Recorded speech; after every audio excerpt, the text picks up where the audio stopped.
رب اشرح لي صدري ويسر لي أمري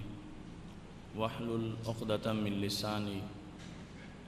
يفقهوا قولي. الحمد لله وحده والصلاة والسلام على من لا نبي بعده وعلى آله وأصحابه الذين أوفوا عهده. أما بعد فأعوذ بالله من الشيطان الرجيم. بسم الله الرحمن الرحيم. يا أيها النبي إنا أرسلناك شاهدا. صدق الله العظيم وصدق رسوله النبي الكريم الأمين. إن الله وملائكته يصلون على النبي يا أيها الذين آمنوا صلوا عليه وسلموا تسليما. الصلاة والسلام عليك يا سيدي يا رسول الله وعلى آلك وأصحابك يا حبيب الله. مولاي صل وسلم دائما أبدا على حبيبك خير الخلق كلهم منزه عن شريك في محاسنه فجوهر الحسن فيه غير منقسم. يا أكرم الخلق مالي من ألوذ به سواك عند حلول الحادث العممي. رب صل وسلم دائما أبدا على حبيبك خير الخلق كلهم. اللہ تبارک و تعالی جل جلالہ وعم نوالہ واتم برہانہ وعظم شانہ کی حمد و ثنا اور حضور سرور کائنات مفخر موجودات زینت بزم کائنات دستگیر جہاں غم گسار زماں سید سرورام حامی بے قسام قائد المرسلین خاتم النبیین احمد مجتبیٰ جناب محمد مصطفیٰ صلی اللہ علیہ وآلہ واصحابہ وبارک وسلم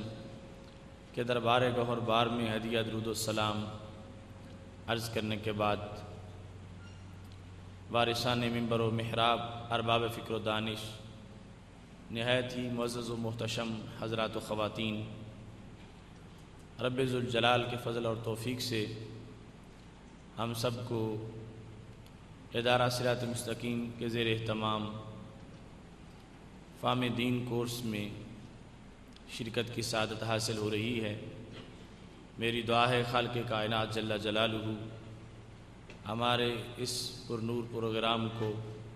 اپنے دربار میں قبول فرمائے، اور خالق کائنات جل جلالہ ہمیں حق کا پرچم ہر سو لہرانے کی توفیق عطا فرمائے۔ ناظرین،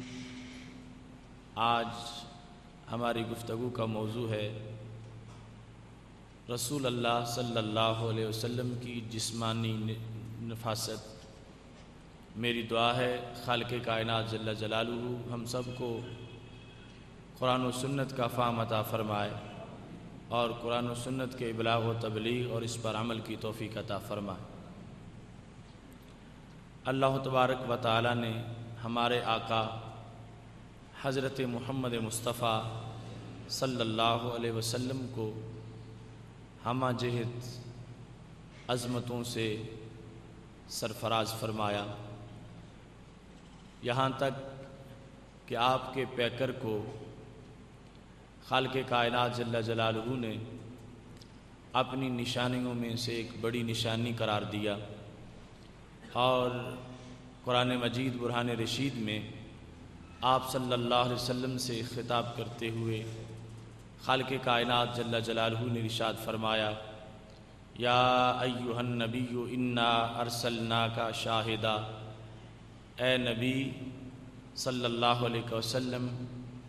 ہم نے آپ کو شاہد اور گواہ بنایا ہے۔ رسول اللہ صلی اللہ علیہ وسلم کا پیکر خالق کائنات جل جلالہ کی توحید کی دلیل ہے۔ رب ذوالجلال نے آپ کو گواہ قرار دے کے اس بات کو واضح کیا کہ کہ میں رحیم ہوں، میری رحمت کے گواہ تم ہو، میں کریم ہوں، میرے کرم کے گواہ تم ہو، میں خبیر ہوں، میری خبر کے گواہ تم ہو، جس نے میرے علم کو دیکھنا ہو وہ تمہارے علم کو دیکھے، جس نے میرے اختیار کو دیکھنا ہو وہ تمہارے اختیار کو دیکھے، جس نے میری ذات کا مشاہدہ کرنا ہو وہ تمہاری ذات کی طرف متوجہ ہو جائے، جس نے میرے جمال کو دیکھنا ہے وہ تمہارے جمال کو دیکھے۔ اس بنیاد پر خالق کائنات جل جلالہ نے آپ صلی اللہ علیہ وسلم کے پیکر کو بھی اتنا عظیم بنایا کہ جو شخص پیکر نبوی صلی اللہ علیہ وسلم کی طرف متوجہ ہو اسے رسول اللہ صلی اللہ علیہ وسلم کو دیکھتے ہی خالق کائنات جل جلالہ کے دربار تک رسائی حاصل ہو جائے۔ اس بنیاد پر آپ کے پیکر کی نفاست بھی توحید کا بہت بڑا مضمون ہے، اور آپ کے پیکر کی نظافت جو ہے اس سے بھی لوگوں کے دلوں کے اندھیرے دور ہوتے ہیں۔ رسول اللہ صلی اللہ علیہ وسلم کو خالق کائنات جل جلالہ نے جسم کے لحاظ سے اتنی عمدگی عطا فرمائی کہ جو شخص بھی غیر جانبدار ہو کر ضد اور ہٹ درمی سے ہٹ کے آپ صلی اللہ علیہ وسلم کے پیکر کو دیکھتا، اگرچہ اس سے پہلے وہ کافر تھا لیکن غیر جانبدار ہو کر پیکر نبوی کو دیکھتے ہی رب ذوالجلال نے اس کو نور ایمان سے مالا مال فرما دیا۔ اس واسطے آج ہم اپنے محبوب علیہ الصلاۃ والسلام کے جسم پر نور اور پیکر انور کی نفاست کے چند حوالہ جات پیش کرنے والے ہیں، تاکہ ماحول میں جو ایک روش کچھ لوگوں کی طرف سے چل نکلی ہے کہ وہ ہر بات میں رسول اللہ صلی اللہ علیہ وسلم کے ساتھ برابری کی کوشش کرتے ہیں اور مثل ہونے کے دعوے دار بنتے ہیں۔ ہم ان صحابہ کرام علیہم رضوان کی وساطت سے رسول اللہ صلی اللہ علیہ وسلم کے پیکر کی تجلیوں کو بیان کرنا چاہتے ہیں، جنہوں نے براہ راست پیکر نبوی کا دیدار کیا اور جن کی آنکھیں رسول اللہ صلی اللہ علیہ وسلم کے نور سے ٹھنڈی ہوئیں اور انہیں رب ذوالجلال نے ہمیشہ کی روشنی عطا فرمائی۔ حضرت انس بن مالک رضی اللہ تعالی عنہ کہتے ہیں، ما شممت عنبرا قط ولا مسکا ولا شیئا اطیب من رسول اللہ صلی اللہ علیہ وسلم۔ فرمانے لگے آج تک کوئی خوشبو خواہ وہ عنبر کی ہو خواہ وہ کستوری کی ہو مجھے ایسی نہیں ملی کہ جس میں رسول اللہ صلی اللہ علیہ وسلم کی خوشبو کے ساتھ برابری کا وصف موجود ہو۔ دنیا کی جتنی خوشبوئیں ہیں وہ رسول اللہ صلی اللہ علیہ وسلم کے بدن سے آنے والی خوشبو سے کہیں نیچے ہیں، اگرچہ کائنات میں ان خوشبوؤں کے بڑے تذکرے ہیں اور ان خوشبوؤں کا بڑا وقار ہے، مگر کستوری اور عنبر اور دیگر ایسی چیزیں جو ہیں ان کو نبی اکرم صلی اللہ علیہ وسلم کے بدن مبارک سے کوئی برابری نہیں۔ پاک محبوب علیہ الصلاۃ والسلام بغیر خوشبو لگائے خود بدن کے اندر ایسی خوشبو ہے جس کو حضرت انس بن مالک رضی اللہ تعالی عنہ باقی تمام خوشبوؤں کے اوپر بلند و بالا قرار دیتے ہیں۔ ایسے ہی سید عالم نور مجسم شفیع معظم صلی اللہ علیہ وسلم سے شفا شریف میں حضرت جابر بن سمرہ رضی اللہ تعالی عنہ سے روایت ہے، سید عالم نور مجسم شفیع معظم صلی اللہ علیہ وسلم جس وقت آپ سے حضرت جابر بن سمرہ رضی اللہ تعالی عنہ اپنی محبت پر داد وصول کرتے ہیں، پاک محبوب علیہ الصلاۃ والسلام نے اپنے مبارک ہاتھ جس وقت حضرت جابر بن سمرہ رضی اللہ تعالی عنہ کے رخسار پر رکھے تو حضرت جابر بن سمرہ کہتے ہیں وجدت لیدہ بردن، نبی اکرم صلی اللہ علیہ وسلم کا ہاتھ جب میرے رخسار کو لگا تو مجھے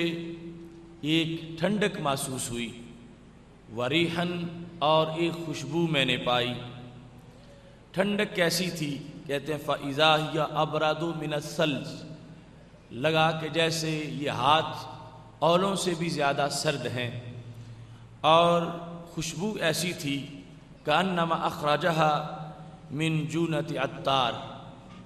لگتا تھا کہ ابھی ابھی رسول اللہ صلی اللہ علیہ وسلم نے عطار کی صندوقچی میں ہاتھ ڈال کے باہر نکالا ہے، یعنی وہ صندوقچی جو خوشبوؤں سے بھری ہوئی ہو اس میں ہاتھ رکھیں تو ہاتھ خوشبو والا ہو جاتا ہے، بغیر صندوقچی میں ہاتھ ڈالے کے رسول اللہ صلی اللہ علیہ وسلم کے ہاتھوں کے اندر ایسی خوشبو ہے۔ حضرت جابر بن سمرہ رضی اللہ تعالیٰ عنہ کہتے ہیں ایک تو مجھے نبی اکرم صلی اللہ علیہ وسلم کے ہاتھوں کی ٹھنڈک محسوس ہوئی، اور دوسرا ایسی خوشبو تھی کہ گویا کہ ابھی ابھی آپ نے وہ خوشبوؤں کے مرکز میں ہاتھ ڈبویا ہوا ہو اور پھر باہر نکالیں، اتنی خوشبو مسلسل رسول اللہ صلی اللہ علیہ وسلم کے دست مبارک سے آ رہی تھی۔ بہقی نے دلائل نبوت کے اندر اس بات کو ذکر کیا ہے کہ جس وقت کوئی شخص رسول اللہ صلی اللہ علیہ وسلم سے مصافحہ کرتا تھا فَيَظَلُّ يَوْمَهُ يَجِدُ رِيحَهَا، سارا دن گزر جاتا اس مصافحہ کرنے والے کے ہاتھ سے بھی خوشبو آتی رہتی۔ دن میں ایک مرتبہ جس کو رسول اللہ صلی اللہ علیہ وسلم سے مصافحہ کرنے کا شرف حاصل ہوتا، نبی اکرم نور مجسم شفیع معظم صلی اللہ علیہ وسلم کے مبارک ہاتھوں سے ایسا فیض مصافحہ کرنے والے کو بھی مل جاتا کہ پورے دن کے اندر اس کے ہاتھوں میں وہ خوشبو محسوس ہوتی رہتی۔ وَيَدَهُ عَلَى رَأْسِ الصَّبِيِّ فَيُعْرَفُ مِن بَيْنِ الصِّبْيَانِ بِرِيحِهَا، رسول اللہ صلی اللہ علیہ وسلم بچوں سے بڑا پیار کرتے تھے، تو آپ جس بچے کے سر پر ہاتھ رکھ دیتے وہ تمام بچوں میں سے دن بھر پہچانا جاتا۔ سید عالم صلی اللہ علیہ وسلم کے ہاتھ کی برکت سے اتنی خوشبو اس بچے کے سر میں داخل ہو جاتی جس کی وجہ سے یہ پہچان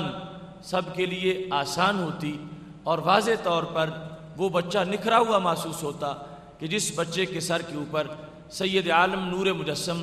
شفیع معظم صلی اللہ علیہ وسلم کا دست قدرت پھرا ہے۔ ایسے ہی امام بخاری رحمۃ اللہ علیہ نے اپنی تاریخ کبیر میں حضرت جابر بن عبداللہ رضی اللہ تعالیٰ عنہ سے یہ روایت کیا ہے، کہتے ہیں لم یکن النبی صلی اللہ علیہ وسلم یمر فی طریق، کوئی رستہ جب رسول اللہ صلی اللہ علیہ وسلم اختیار کرتے، مدینہ شریف میں، مکہ شریف میں کہیں چلتے ہوئے کسی رستے سے گزر جاتے، فَيَتْبَعُهُ أَحَدٌ، اس رستے میں نبی علیہ الصلوۃ والسلام کے بعد اگر کوئی چلتا تو کیا ہوتا، إِلَّا عَرَفَ أَنَّهُ سَلَكَهُ مِن طِيبِهِ، تو پیچھے گزرنے والے کو نبی علیہ الصلوۃ والسلام کے بارے میں پتہ چل جاتا کہ یہاں سے سرکار گزر کے گئے ہیں۔ سبب کیا تھا؟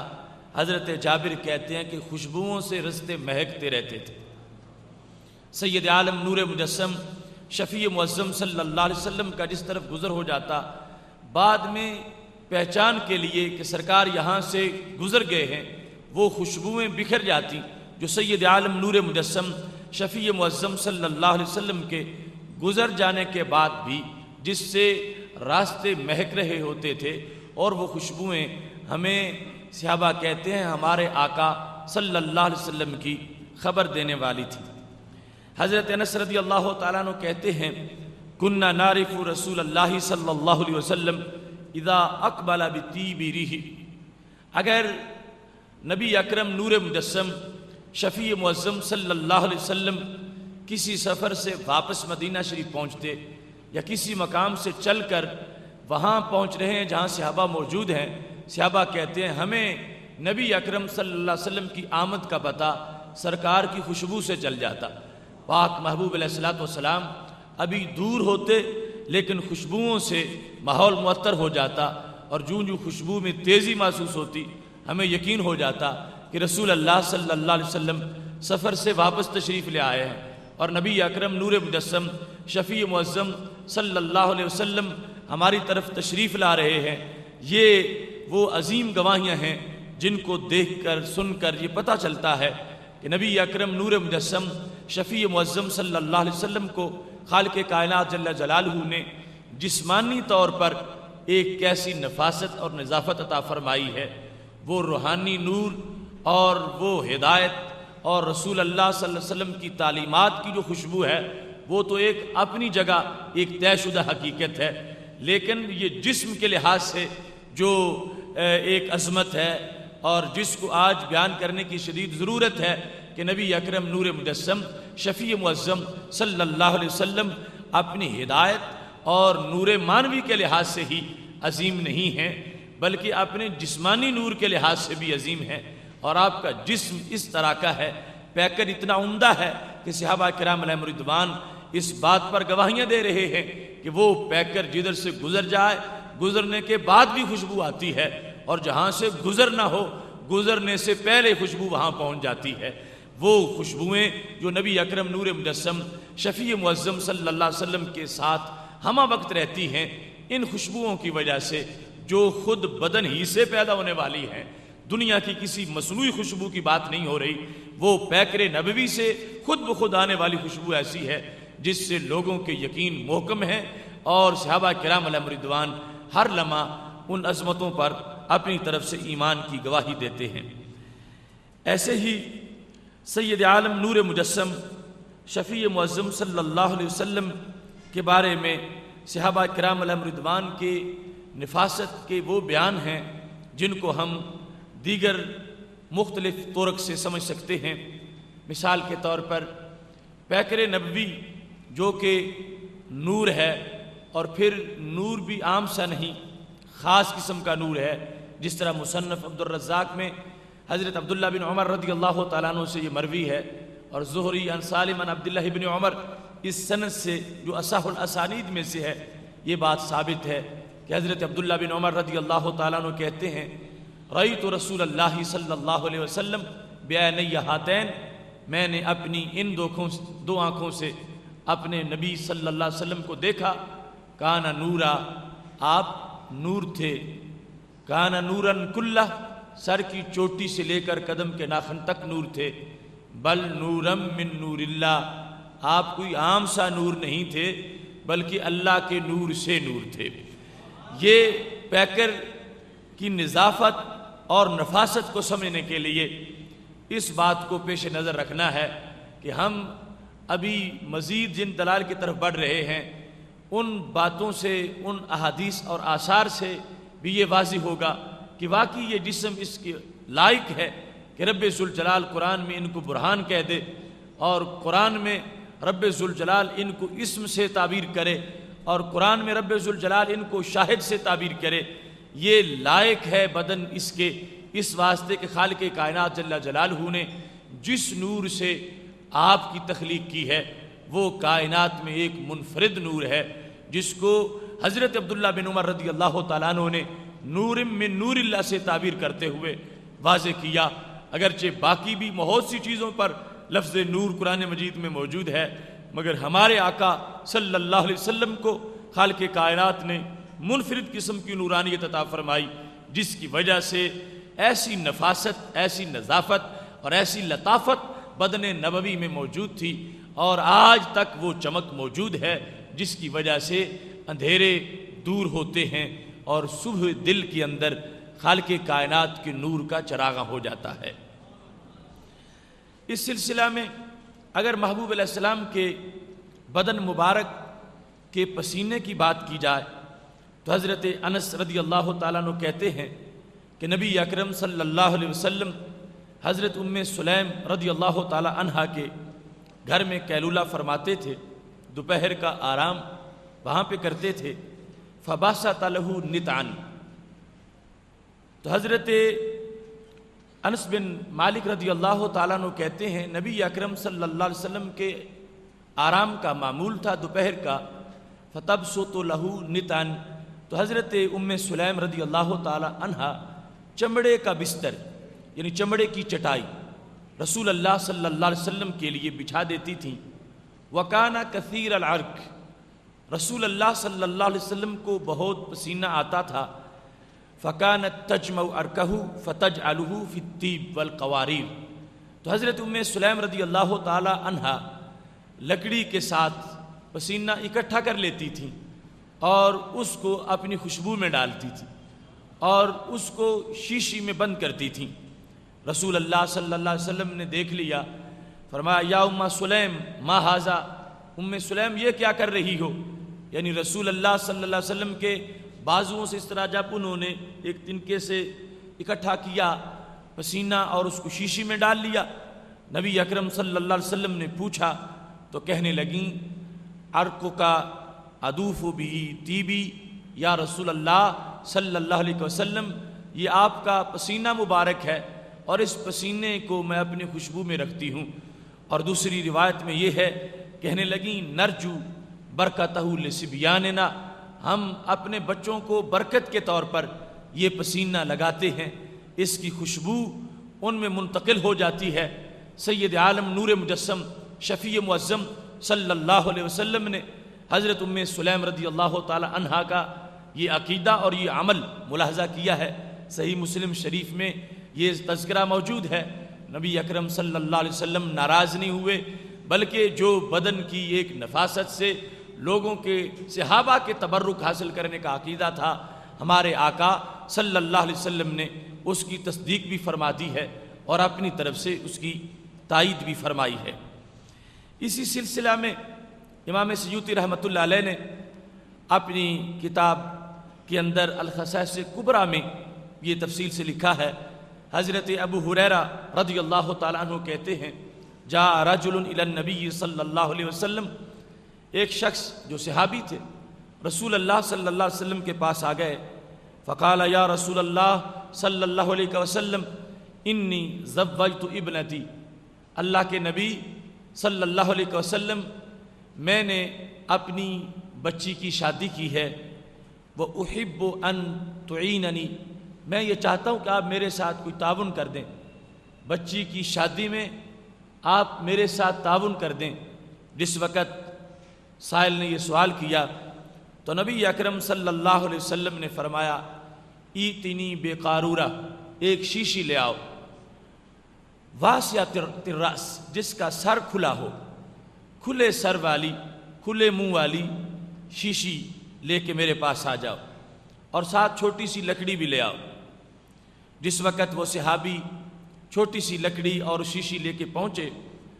تو کیا ہوا، فجعل النبی صلی اللہ علیہ وسلم یسلط العرق،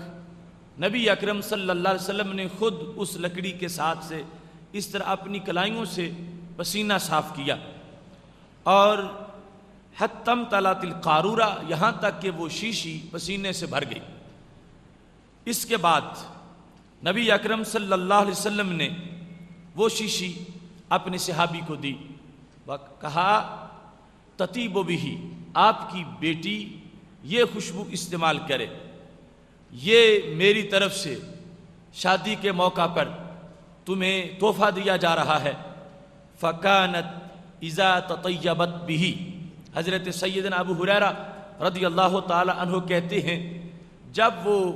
صحابی کی بیٹی نبی علیہ الصلوۃ والسلام کے پسینے کی خوشبو لگایا کرتی تھی،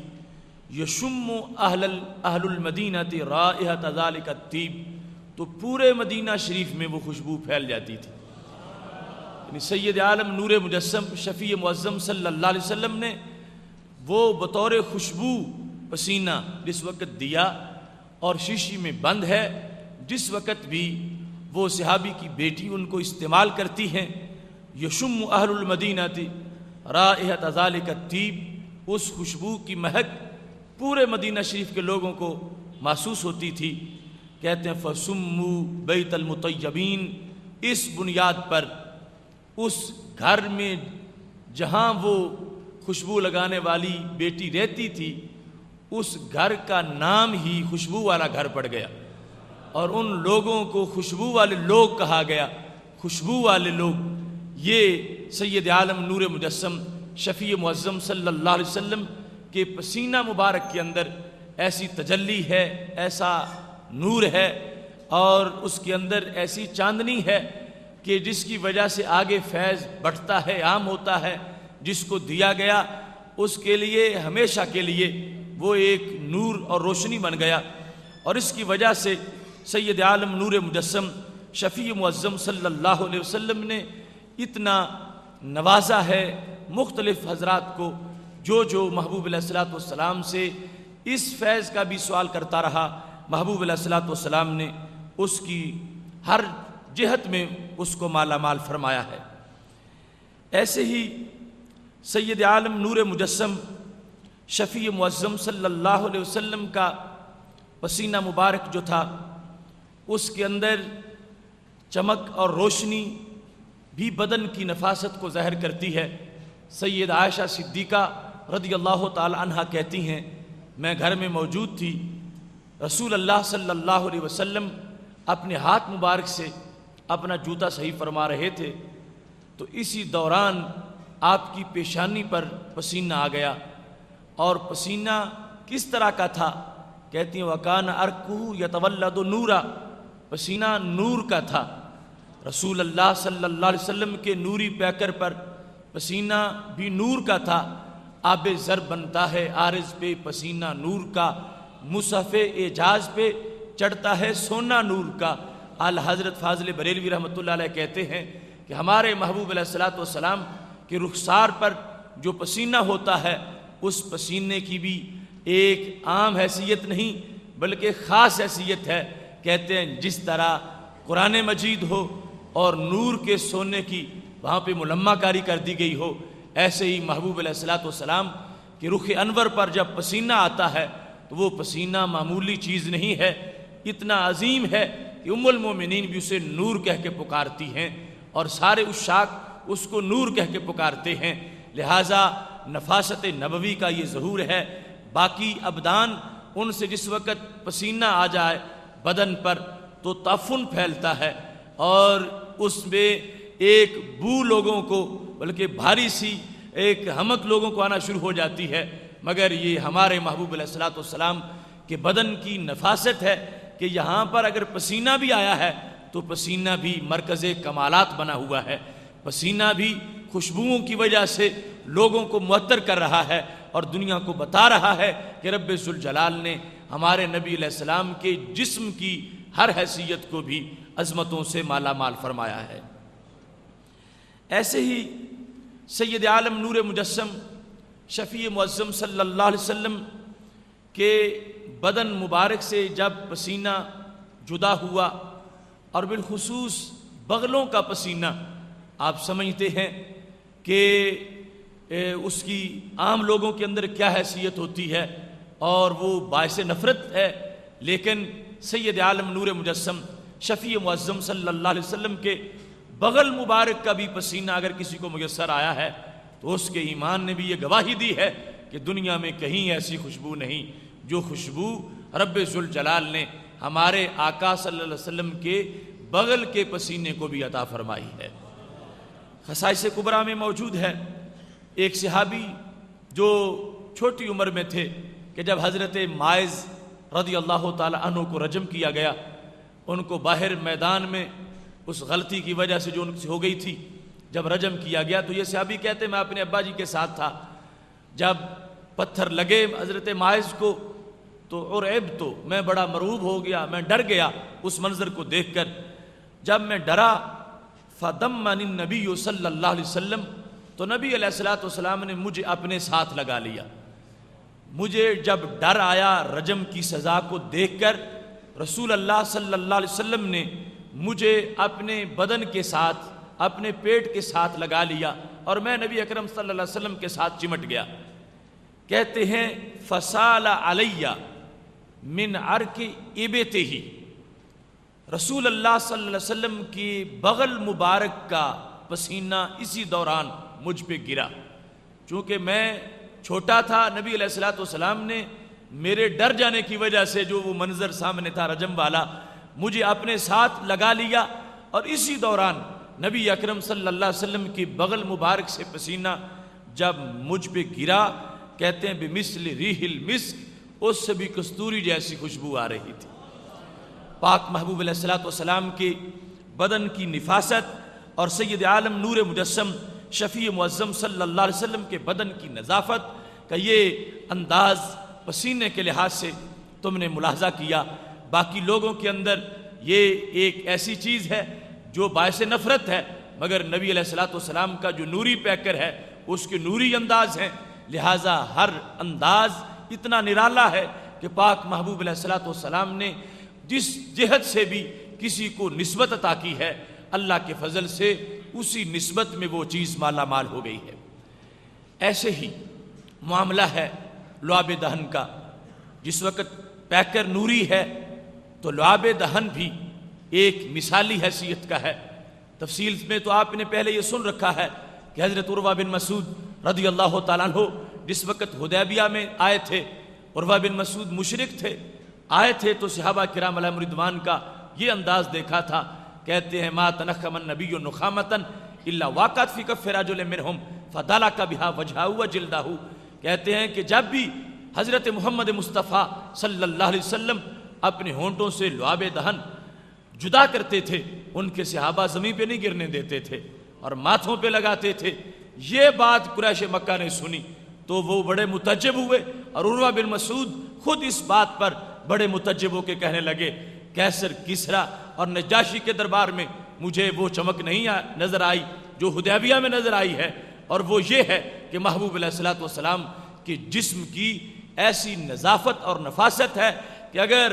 وہ گاڑھا بلغمی تھوک جو باعث نفرت ہوتا ہے، مگر نبی علیہ الصلوۃ والسلام کے بدن مبارک سے وہ جدا ہو تو باعث نفرت نہیں ہے، بلکہ اس کے لیے رشک کیا جا رہا ہے۔ ہر کوئی حاصل کرنے کی کوشش کرتا ہے، اور اس لعاب کے اندر اتنی تازگی ہے، اتنا حسن اور جمال ہے کہ سارے صحابہ جس کو بھی وہ لعاب دہن ملتا ہے وہ اس لعاب کو ماتھے پہ لگاتا ہے، اور دنیا والوں کو یہ بتا رہا ہے کہ جس جسم کے لعاب کی اتنی بڑی شان ہے اس جسم کی اپنی کتنی بڑی شان ہوگی۔ ایسے ہی رسول اللہ صلی اللہ علیہ وسلم کے بدن سے جو پانی لگتا ہے وہ مستعمل پانی جو ہے اس کو صحابہ کرام استعمال کرتے ہیں، اور صرف صحابہ کرام علیہم رضوان خود ہی استعمال نہیں کرتے، نبی علیہ السلام استعمال کرواتے بھی ہیں، صحابہ کرام علیہم رضوان کو سبق بھی دیتے ہیں۔ تو اس سے یہ واضح ہوتا ہے کہ کادو یقتتلون علی وضوئہ، نبی علیہ السلام کے بدن سے پانی جدا ہو کے جب نیچے گرنا چاہے صحابہ نیچے نہیں گرنے دیتے، اس کو ماتھوں پہ لگاتے ہیں، اور یہاں تک کہ من لم یصب منہ اخذ من بلال ید صاحبہ، جسے قطرہ نہ ملے وہ اس ہاتھ پہ ہاتھ ملتا ہے جہاں کوئی قطرہ گرا تھا۔ تو اس بات کو واضح کر رہے ہیں کہ یہ نبی علیہ الصلوۃ والسلام کے بدن کی نفاست اور نظافت ہے کہ جہاں ایک مرتبہ عام سا پانی بھی لگ جاتا ہے وہ پانی پھر عام نہیں رہتا، اللہ کی فضل سے وہ پانی خاص الخاص بن جاتا ہے۔ اس لعاب کی نفاست کا عالم یہ تھا کہ سید عالم نور مجسم شفیع معظم صلی اللہ علیہ وسلم کھانا تناول فرما رہے تھے، اتنے میں ایک نوجوان لڑکی آ گئی، وکانت قلیلۃ الحیا، اور وہ حیا کی دولت سے محروم تھی، بہت کم تھا اس میں حیا۔ طبرانی میں تفصیل کے ساتھ یہ حدیث شریف موجود ہے۔ وہ جس وقت آئیں تو نبی علیہ الصلوۃ والسلام کھانا کھا رہے تھے، اس لڑکی نے سوال کر دیا کہ یا رسول اللہ صلی اللہ علیہ وسلم، جو لقمہ آپ کے منہ میں ہے آپ یہ لقمہ مجھے عطا فرما دیں، میرے کریم سے گر قطرہ کسی نے مانگا دریا بہا دیے ہیں، دربے بہا دیے ہیں۔ آپ نے وہی لقمہ نکالا اور اس منگتی کو دے دیا۔ اب نبی علیہ الصلوۃ والسلام کا لعاب دہن اس لقمے میں شامل ہو چکا ہے، اور وہ لقمہ ایک خاتون نے مانگا ہے، جس وقت اس نے حاصل کر لیا اور اس لقمے کو کھانے لگی، فلما استقر فی جوفہا القی اللہ علیہ الحیا، جب وہ لقمہ اس کے پیٹ میں پہنچا تو رب ذوالجلال نے اس کو شرم و حیا کی دولت عطا فرما دی۔ یہ نفاست اور یہ قوت ہے نبی علیہ الصلوۃ والسلام کے لعاب دہن میں، یعنی پیار تو اس لعاب سے کیا ہی جاتا ہے، اور عزت اس کی جاتی ہے، احترام اس کا کیا جاتا ہے، مگر اس سے بنتا کیا ہے، اس لعاب سے پیدا کیا چیز ہوتی ہے؟ یہ حدیث صحیح میں ہے، الحیاء من الایمان، حیا جو ہے وہ ایمان کا حصہ ہے، حیا ایمان سے ہے، اور حیا کو نصف ایمان کہا گیا۔ حیا کہاں سے بنا؟ نبی علیہ الصلوۃ والسلام کے لعاب دہن سے حیا بنا، جس حیا کو ایمان کہا جاتا ہے۔ تو سید عالم نور مجسم شفیع معظم صلی اللہ علیہ وسلم کی یہ نفاست ہے کہ ان کے بدن کا لعاب ہو، ان کا تھوک مبارک ہو، وہ لوگوں کے اندر نور ایمان پیدا کرنے کے لیے کافی ہے۔ سید عالم نور مجسم شفیع معظم صلی اللہ علیہ وسلم کے اسی لعاب دہن کا وہ کمال ہے جس وقت حضرت علی رضی اللہ تعالیٰ عنہ کو خیبر کی طرف بھیجنا تھا اور ان کی آنکھیں خراب تھیں، محبوب علیہ الصلوۃ والسلام نے لعاب ڈالا، آنکھیں صحیح ہو گئیں، اور محبوب علیہ الصلوۃ والسلام نے فرمایا تھا لَأُوتِيَنَّ الرَّأْيَةَ غَدًا رَجُلًا يُحِبُّ اللَّهَ وَرَسُولَهُ وَيُحِبُّهُ اللَّهُ وَرَسُولَهُ يَفْتَحُ اللَّهُ عَلَىٰ يَدَيْهِ، میں کل اس کو جھنڈا دوں گا جس سے اللہ تعالیٰ بھی پیار کرتا ہے، اللہ تعالیٰ کے نبی علیہ السلام بھی پیار کرتے ہیں، اور وہ اللہ سے بھی پیار کرتا ہے اور اللہ تعالیٰ کے نبی علیہ السلام سے بھی پیار کرتا ہے۔ اس بندے کو میں جھنڈا دوں گا، کل جو فاتح خیبر بن جائے گا۔ صبح حضرت علی رضی اللہ تعالیٰ عنہ کو جب بلایا تو ان کی آنکھیں خراب تھیں، آنکھوں کی خرابی کیسے دور کی؟ محبوب علیہ الصلوۃ والسلام نے ان کی آنکھوں میں لعاب دہن ڈالا، تو کہتے ہیں حضرت علی رضی اللہ تعالیٰ عنہ لگتا تھا کہ کبھی آنکھیں خراب ہوئی نہیں ہیں۔ ایسے ہی جس وقت حضرت معوذ بن افرا رضی اللہ تعالیٰ عنہ ابو جہل کے خلاف لڑتے لڑتے ان کا جب بازو کٹ گیا تو سید عالم نور مجسم شفیع معظم صلی اللہ علیہ وسلم نے یہی لعاب دہن استعمال کرتے ہوئے بازو بدن کے ساتھ لگایا تو وہ بدن کے ساتھ لگ گیا۔ یہ رب ذوالجلال نے ہمارے محبوب علیہ الصلوۃ والسلام کو نفاست دی ہے۔ باقی لوگوں کے تھوک جراثیم کا گڑھ ہوتے ہیں اور بیماریاں پھیلانے والے ہیں، مگر میرے محبوب علیہ الصلوۃ والسلام کہ یہ لعاب دہن یا ہر جہت جو ہے اس کے اندر کیسی نفاست، پاکیزگی، حسن و جمال موجود ہے کہ جس وقت اس کو استعمال کیا جاتا ہے کہیں آنکھیں صحیح ہو جاتی ہیں اور کہیں بیماریاں دور ہو جاتی ہیں، کٹے ہوئے بدن کے اجزاء، کسی کی پنڈلی صحیح ہو جاتی ہے، کسی کی کا بازو صحیح ہو جاتا ہے۔ یہ محبوب علیہ الصلوۃ والسلام کی اس جسمانی نظافت کا فیض ہے جو رب ذوالجلال نے آپ کو تمام لوگوں میں سے انفرادی شان کی عطا فرمائی ہے۔ ایسے ہی بول و براز کا مسئلہ ہے، سید عالم نور مجسم شفیع معظم صلی اللہ علیہ وسلم کی یہ جہت بھی باقی لوگوں سے بالکل مختلف ہے۔ حضرت عائشہ صدیقہ رضی اللہ تعالی عنہا کا یہ فرمان صحیح میں موجود ہے، کہتی ہیں میں نے ایک دن نبی علیہ الصلوۃ والسلام سے یہ پوچھا انک تأتی الخلاء، یا رسول اللہ صلی اللہ علیہ وسلم آپ جب قضائے حاجت کے لیے تشریف لے جاتے ہو اس کے بعد اس جگہ پہ ہم جائیں فلا نرا منک شیئا من الاذی، تو ہمیں وہاں کوئی گندگی نظر نہیں آتی۔ جہاں آپ قضائے حاجت کے لیے جاؤ اس کے بعد وہاں پہ گندگی موجود نہیں ہوتی، اس کا سبب کیا ہے؟ تو محبوب علیہ الصلوۃ والسلام نے فرمایا یا عائشہ اَوَمَا عَلِمْتِ أَنَّ الْأَرْضَ تَبْتَلِعُ مَا يَخْرُجُ مِنَ الْأَنْبِيَاءِ علیہم السلام فَلَا يُرَى مِنْهُ شَيْءٌ، اے عائشہ صدیقہ رضی اللہ تعالی عنہ کے تمہیں پتہ نہیں ہے کہ رب ذوالجلال کا انبیاء کرام علیہ السلام کے لیے ایک خاص اہتمام ہے۔ اللہ تعالیٰ کی انبیاء علیہم السلام جہاں پہ قضائے حاجت کریں فرمایا زمین اس کو نگل جاتی ہے، وہ لوگوں کو کچھ بھی نظر نہیں آتا، زمین کھا جاتی ہے۔ اور اس مقام پر بہت سے آثار کے اندر یہ بات موجود ہے کہ جہاں پر رسول اللہ صلی اللہ علیہ وسلم قضائے حاجت فرماتے تھے وہاں کوئی چیز نظر نہیں آتی تھی، ہاں خوشبو وہاں سے بھی ضرور آتی تھی۔ سید عالم نور مجسم شفیع معظم صلی اللہ علیہ وسلم کی وہاں جانے کی وجہ سے وہاں بھی خوشبوئیں پھیل جاتی تھیں، اور یہاں تک اشیاۃ اللمعات کے اندر حضرت شیخ عبدالحق محدث دہلوی رحمۃ اللہ علیہ نے لکھا ہے محبوب علیہ الصلوۃ والسلام نے کچھ دنوں میں ایک عذر کی بنیاد پر ایک پیالے کا استعمال کیا، یعنی رات کے وقت وہ چارپائی کے نیچے پڑا ہوتا تھا اور نبی اکرم نور مجسم شفیع معظم صلی اللہ علیہ وسلم اس کو استعمال کرتے تھے بول کے لیے۔ ایک دن رات کو جب اس میں بول فرمایا اور وہ پیالہ ابھی نیچے چارپائی کے پڑا تھا، کسی نے اٹھا کے لے جانا تھا، ایک صحابی آ گئے اور انہوں نے ان کو پتہ نہیں تھا کہ یہ بول نبوی ہے، ویسے پانی سمجھ کے وہ نوش کر گئے۔ سید عالم نور مجسم شفیع معظم صلی اللہ علیہ وسلم کا پیشاب جس وقت وہ صحابی پی گئے، اشعۃ اللمعات کے اندر تفصیل سے پہلی جلد میں 207 صفحے پر یہ بات موجود ہے۔ حضرت شیخ کہتے ہیں اوردان کہ شخص از تشنگان نادانستہ باگمان آب بول آن حضرت صلی اللہ علیہ وسلم را ازاں قدھا بخورد، ایک شخص نے پانی سمجھتے ہوئے کہ یہ پانی پڑا ہے، نبی اکرم صلی اللہ علیہ وسلم کا پیشاب جو تھا وہ نوش کر لیا۔ تا زندہ بود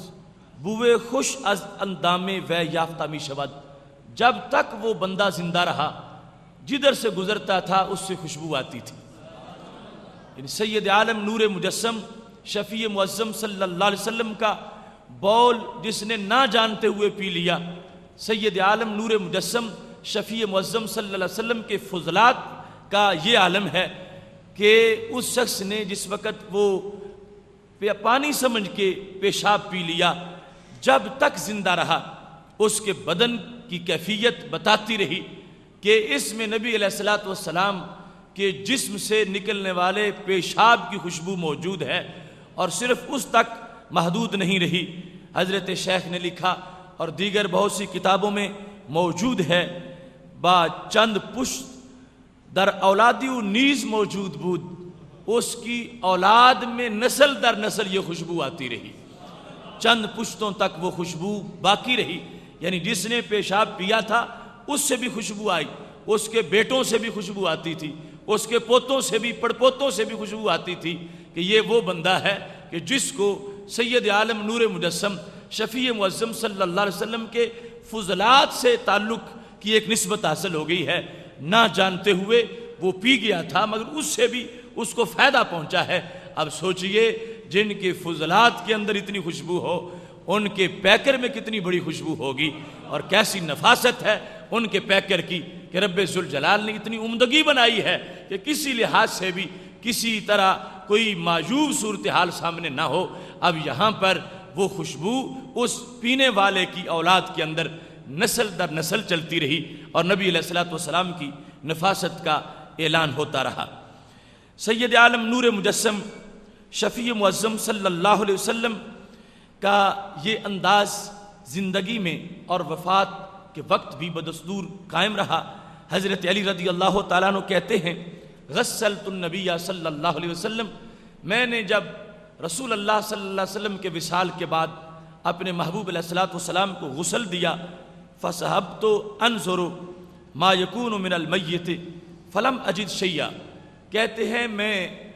غسل دینے میں جو طریقہ ہے یعنی پیٹ پہ آہستہ آہستہ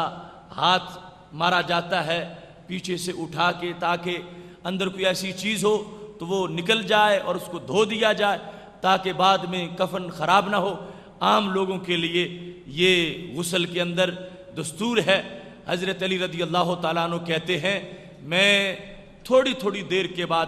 دیکھتا رہا سید عالم نور مجسم شفیع معظم صلی اللہ علیہ وسلم کو، جب میں نے غسل دیا تو کسی طرح کی کوئی آلودگی بدن سے باہر نہیں نکلی، کسی طرح کی کوئی ایسی چیز جس سے کپڑے ملوث ہو جائیں یا بدبو آئے، ایسا نہیں ہوا۔ اس وقت بھی نبی علیہ السلام کے بدن سے خوشبو آ رہی تھی۔ تو حضرت علی رضی اللہ تعالیٰ عنہ کہتے ہیں میری زبان سے یہ لفظ نکلے قلت طبت حیا و میتا، یا رسول اللہ صلی اللہ علیہ وسلم جب تک ظاہری حیات میں آپ تھے اس وقت بھی خوشبوؤں والے تھے، اور جب یہ دنیا میں ظاہری حیات ختم ہو گئی ہے اور دنیا سے جا رہے ہو آج بھی تمہارے بدن سے خوشبو آ رہی ہے۔ طبتا حیا و میتا، یہی الفاظ حضرت صدیق اکبر رضی اللہ تعالیٰ عنہ نے استعمال کیے جب نبی علیہ الصلوۃ والسلام کہ وصال کے بعد حضرت صدیق اکبر نے آپ کے سرکار کے چہرے کا بوسہ لیا، اس وقت یہ لفظ آپ نے بھی بولے، طبت حیا و میتا، یا رسول اللہ صلی اللہ علیہ وسلم تمہاری ہر ادا نرالی ہے، آج بھی خوشبوئیں ہیں، دنیا میں جب تک ظاہری حیات تھی اس وقت بھی خوشبوئیں تھیں، دنیا سے جا رہے ہو آج بھی بدن سے خوشبو آ رہی ہے۔ یہ محبوب علیہ الصلوۃ والسلام کی وہ دائمی نفاست اور نظافت ہے جس کی وجہ سے ہر لحاظ سے محبوب علیہ الصلوۃ والسلام کا مقام و مرتبہ منفرد رہا۔ سیدنا حضرت علی رضی اللہ تعالیٰ عنہ کہتے ہیں وَسَطْعَتْ مِنْهُ رِيحٌ طَيِّبَةٌ لَمْ يَجِدُوا مِثْلَهَا قَطُّ۔ نبی علیہ الصلوۃ والسلام کو جب ہم نے غسل دیا ایسی خوشبو آئی جیسی پہلے کبھی بھی نہیں آئی تھی، یعنی پہلے ہم نے جو خوشبو میں سونگھی ہوئی تھی دنیا کی ان میں کوئی خوشبو بھی ہے اس خوشبو کا مقابلہ نہیں کرنے والی تھی جو بوقت غسل نبی علیہ الصلوۃ والسلام کے بدن سے بہر آ رہی تھی۔ دوسرے لوگ خوشبوؤں کے محتاج ہیں مگر محبوب علیہ الصلوۃ والسلام فضاؤں کو خوشبوئیں بانٹتے ہوئے دنیا سے تشریف لے جا رہے تھے تاکہ لوگوں کو یہ یقین ان کا مستحکم رہے کہ بدن کی نفاست ایمان کا حصہ ہے۔ ہمارا ایمان ہونا چاہیے کہ محبوب علیہ الصلوۃ والسلام کو رب ذوالجلال نے ہمہ جیت نفاستوں کی اعلیٰ شان عطا فرمائی ہے۔ ایسے ہی سید عالم نور مجسم شفیع معظم صلی اللہ علیہ وسلم کا خون مبارک ہے، دم نبوی، اس کی ایک اپنی عظمت ہے اور اس میں ایک اپنی مستقل برکتیں ہیں۔ حضرت ابو طیبہ حجام تھے، نبی علیہ الصلوۃ والسلام کے سنگی وغیرہ لگاتے تھے، تو پاک محبوب علیہ الصلوۃ والسلام نے پچھنے لگوائے تو خون نکلا، وہ پیالے میں موجود تھا، تو انہیں کہا جاؤ تم کہیں جا کے اس کو زمین میں دفن کر دو۔ تو جس وقت یہ نبی علیہ السلام کے پاس سے پیالہ لے گئے، دیوار کے پیچھے پہنچے تو دل نے تسلیم نہ کیا کہ وہ پیکر جو عرش سے بھی مقدس ہو اس کا خون ہو اور اسے زمین پر پھینک دیا جائے، تو علیحدہ بیٹھ کے خون کو پی لیا، پی کے واپس آ گئے۔ سید عالم نور مجسم شفیع معظم صلی اللہ علیہ وسلم نے جس وقت پوچھا کہ تم نے خون کو کیا کیا، تو کہنے لگے یا رسول اللہ صلی اللہ علیہ وسلم میں برداشت نہیں کر سکا کہ میں اس خون کو نیچے گراتا، میں نے پی لیا ہے۔ تو محبوب علیہ الصلوۃ والسلام نے فرمایا پھر اللہ نے تم پر جہنم کو حرام کر دیا ہے۔ ایسے ہی جس وقت میدان احد میں ہمارے آقا صلی اللہ علیہ وسلم زخمی ہوئے تو حضرت مالک بن سنان رضی اللہ تعالیٰ عنہ رسول اللہ صلی اللہ علیہ وسلم کے صحابی ہیں، انہوں نے چوس کر نبی علیہ الصلوۃ والسلام کا خون زخم کو صحیح کرنے کے لیے، مرہم لگانے کے لیے خون منہ رکھ کے چوسا اور چوسنے کے بعد اس کو نگل گئے۔ سید عالم نور مجسم شفیع معظم صلی اللہ علیہ وسلم نے جس وقت یہ دیکھا اس پر انکار نہیں کیا، ناراض نہیں ہوئے، یہ فرما دیا لن تصیبہ النار، کبھی نار جہنم تمہارے قریب نہیں آئے گی۔ سید عالم نور مجسم شفیع معظم صلی اللہ علیہ وسلم کے خون مبارک کے لحاظ سے حضرت علی رضی اللہ تعالیٰ عنہ اور حضرت عبداللہ بن زبیر رضی اللہ تعالیٰ عنہم، ان دونوں کے بارے میں بھی موجود ہے کہ انہوں نے بھی نبی اکرم صلی اللہ علیہ وسلم کا خون مبارک جو ہے وہ پیا اور رسول اللہ صلی اللہ علیہ وسلم نے ان پر بھی انکار نہیں فرمایا۔ ایسے ہی حضرت ام ایمن رضی اللہ تعالی عنہا نے نبی علیہ الصلوۃ والسلام کا پیشاب پی لیا اور ان پر بھی انکار نہیں کیا گیا، یہ فرما دیا ہمارے محبوب علیہ السلام نے اذن لا تالج النار بطنک، ام ایمن اب تمہارے پیٹ میں دوزخ کی آگ داخل نہیں ہو سکتی، آگ تمہارے پیٹ میں داخل نہیں ہو سکے گی۔ اب یہاں تک آثار میں، سیر کی کتابوں میں، اصحاب سیر نے اور سیرت نگاروں نے بالخصوص شفا شریف میں تفصیل کے ساتھ اور مواہب الدنیا میں اور دیگر کتب کے اندر یہ موجود ہے کہ سید عالم نور مجسم شفیع معظم صلی اللہ علیہ وسلم کے ان فضلات کے لحاظ سے جو جہاں محبت کا اظہار کیا جاتا رہا وہ بھی محروم نہیں رہے۔ نارے جہنم سے بچ جانا کوئی معمولی سی بات تو نہیں ہے۔ پاک محبوب علیہ الصلوۃ والسلام نے ایسے موقعوں پر ایسے لوگوں کے لیے یہ فرما دیا کہ اب تم نارے جہنم میں نہیں جا سکو گے، جہنم کی آگ تم پر حرام کر دی گئی ہے، اس واسطے کہ تمہیں یہ نسبت میرے لحاظ سے میسر آئی ہے۔ ایسے ہی ایک خاتون جن کا نام برکت تھا، انہوں نے سید عالم نور مجسم شفیع معظم صلی اللہ علیہ وسلم کا بول پی لیا۔ فقال لہا لن تشتکی وجع بطن کے، نبی علیہ الصلوۃ والسلام نے فرمایا تجھے آج کے بعد کبھی بھی پیٹ کا درد نہیں ہوگا۔ پاک محبوب علیہ الصلوۃ والسلام کی نفاست کے ہمہ جہت مناظر ہمارے سامنے موجود ہیں۔ بالخصوص وہ گواہی کتنی بڑی گواہی ہے جو ہمارے آقا صلی اللہ علیہ وسلم کی والدہ محترمہ کی گواہی ہے۔ حضرت سیدہ آمینہ رضی اللہ تعالی عنہا ہمارے آقا صلی اللہ علیہ وسلم کی نفاست کو بیان کرتی ہیں،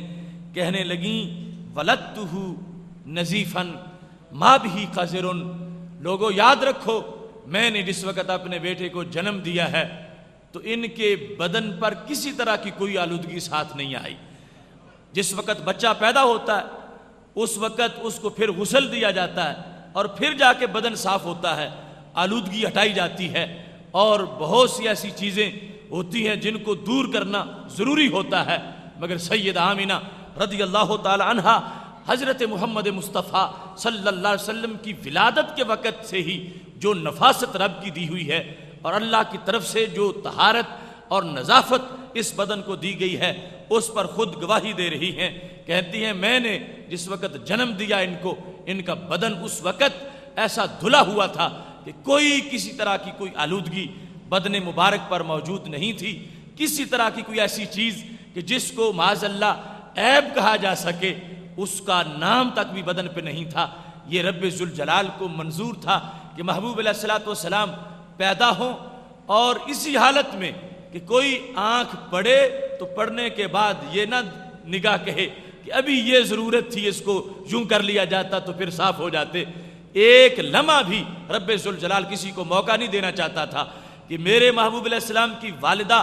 1 گھنٹے کے بعد غسل دیں یا کوئی دایا 1-2 گھنٹوں کے بعد یا دن کے بعد غسل دیں، اور اتنے تک کوئی یہ کہہ دے کہ ان کے بدن پر فلاں چیز لگی ہوئی ہے۔ فرمایا یہ میرے محبوب کے بدن کی نظافت کے خلاف ہے۔ خالق کائنات جل جلالہ نے جداگانہ اہتمام کیا، جداگانہ بندوبست کیا۔ ایسی ولادت بھلا کائنات میں کس کی ہوئی ہے جس طرح سید عالم نور مجسم شفیع معظم صلی اللہ علیہ وسلم کی نفاست اور نظافت پر آپ کی والدہ گواہی دے رہی ہیں، اور رب ذوالجلال کو منظور تھا کہ لوگوں کو پتہ چل جائے کہ جو پہلے دن ولادت کے لمحے میں رب ذوالجلال نے ان کو اتنی شان دی ہے، اتنی نفاست دی ہے، وَلَلْآخِرَةُ خَيْرٌ لَكَ مِنَ الْأُولَىٰ، وہ پھول ہر لمحہ بعد میں مزید مسکراتا چلا گیا، وہ چاند بعد میں ہر لمحہ مزید چمکتا چلا گیا، مزید خوشبوئیں اور مزید حسن و جمال رب ذوالجلال ان کو عطا فرماتا گیا۔ تو یہ انداز ہے سید عالم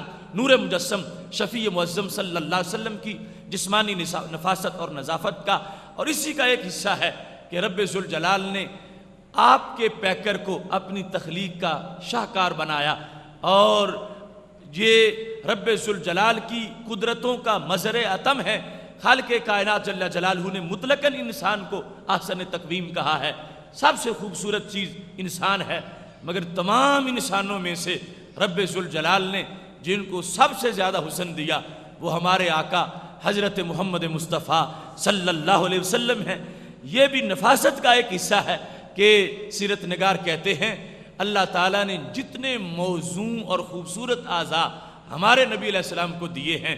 وہ بھی آپ کے بدن کی عظمت کو اجاگر کرنے کے لیے۔ جیسی آپ کی آنکھیں ہیں ایسی کسی کی آنکھیں نہیں، جیسے آپ کے ابرو ہیں ایسے کسی کے ابرو نہیں، جیسے آپ کے ہونٹ گل قدس کی پتیاں ہیں ایسے کسی کے ہونٹ نہیں، جیسے آپ کے رخسار ہیں ایسے کسی کے رخسار نہیں، جیسے آپ کی مبارک اونچی ناک ہے ایسی کسی کی ناک نہیں، جیسی آپ کی گردن ہے ایسی کسی کی گردن نہیں، اور جیسے آپ کے چہرہ پر پرنور داڑھی ہے ایسی کسی کی داڑھی نہیں، آپ کے سینے جیسا کسی کا سینہ نہیں، آپ کے بازوؤں جیسے کسی کے بازو نہیں، آپ کے قدموں جیسے کسی کے قدم نہیں، آپ کے پیکر جیسا کسی کا پیکر نہیں۔ اعلیٰ حضرت فاضل بریلوی رحمت اللہ علیہ اس تمام مضمون کو سامنے رکھ کے کہہ رہے تھے، اللہ کی سرتبہ قدم شان ہے یہ، انسان نہیں، انسان وہ انسان ہیں یہ، قرآن تو ایمان بتاتا ہے انہیں، ایمان یہ کہتا ہے میری جان ہے یہ۔ محتشم سامعین حضرات، اس واسطے سید عالم نور مجسم شفیع معظم صلی اللہ علیہ وسلم کی نفاست کا یہ مضمون آج اجاگر کرنے کی ضرورت ہے۔ صحابہ کرام علیہم رضوان نے آنکھوں سے دیکھا، ہم نہ دیکھ سکے، مگر ان کے بتائے ہوئے ضابطے تو ہمارے پاس ہیں۔ وہ کہتے ہیں لم یقم مع الشمس قط الا غلب ضوءه ضوء الشمس۔ حضرت عبداللہ بن عباس رضی اللہ تعالیٰ عنہ کہتے ہیں ہمارے نبی علیہ السلام کا بدن اتنا نفیس ہے کہ اگر آپ کھلے چہرے کے ساتھ باہر آ جائیں سورج کی روشنی پر آپ کی روشنی غالب آ جاتی ہے، اتنا بدن سے نور نکلنے والا ہے، اس قدر اجالے بٹتے ہیں کہ آپ کے چہرے کا نور سورج کی روشنی پر غالب آ جاتا ہے۔ اور کہتے ہیں کبھی ہم نے صحابہ کرام علیہم رضوان کا بیان ہے کہ محبوب علیہ السلام کا بدن تو بدن رہا، سرکار کے کپڑے پر بھی مکھی بیٹھی نہیں دیکھی، چونکہ وہ پہلے گندگی کی بیٹھتی ہے اور پھر سرکار کے بدن پہ آ کے بیٹھے تو یہ بدن کی نفاست کے خلاف ہے۔ رب ذوالجلال نے اس کو روک رکھا ہے۔ پاک محبوب علیہ السلام کا بدن تو بدن رہا، سرکار کے بدن سے جو کپڑا لگ جائے وہ کپڑا بھی اتنا محترم ہے کہ مکھیوں کو بتا دیا گیا ہے اور جہاں چاہو بیٹھو، مگر یہ مقام ادب ہے، مقام ناز ہے، یہ نفاست کی جگہ ہے، یہ نفاست کا مقام ہے۔ تو یہ دنیا کے اندر اعلیٰ ترین مرتبہ ہے نفاست کا، جو رب ذوالجلال نے ہمارے محبوب حضرت محمد مصطفیٰ صلی اللہ علیہ وسلم کو عطا فرمایا ہے۔ محتشم سامعین حضرات، ہمارا آج کا یہ موضوع اپنی حیثیت کا ایک انفرادی موضوع ہے، لیکن انشاءاللہ جو کل کا موضوع ہے وہ بڑا مارکۃ الآراء موضوع ہے۔ گزشتہ سال آپ نے ایک بیان سنا تھا شان رسالت سمجھنے کا ایمانی طریق، اس کی گویا کہ دوسری قسط ہے شان رسالت کی یکتائی۔ کل انشاءاللہ ہمارا یہ موضوع ہوگا اور بڑا جامع، وقیع اور ایمانی حیثیات کو اجاگر کرنے والا موضوع ہے۔ اس واسطے دوسرے دوستوں کو دعوت بھی دیں اور وقت پہ تشریف لایا کریں۔ زیادہ سے زیادہ دعوت دیں گے تو جتنے احباب آپ کے ساتھ آئیں گے ان کا ثواب ان کو تو ملے گا ہی، اللہ تبارک و تعالی آپ کو بھی عطا فرمائے گا۔ اب قبل اس کے کہ ہم دعا کریں، کل جس طرح اعلان کیا تھا کہ ہمارے بڑے پیارے بھائی حضرت مولانا قاری محمد لطیف جلالی صاحب مرحوم، ان کا کل وصال ہو گیا تھا۔ آج ہم سب ان کے لیے فاتحہ خوانی کرتے ہیں، ایک بار الحمد شریف اور 3 بار کل شریف پڑھ کے میرے ملک کریں تاکہ ان کی روح کو اصالِ ثواب کیا جائے اور ساتھ ہی دعا مانگی جائے۔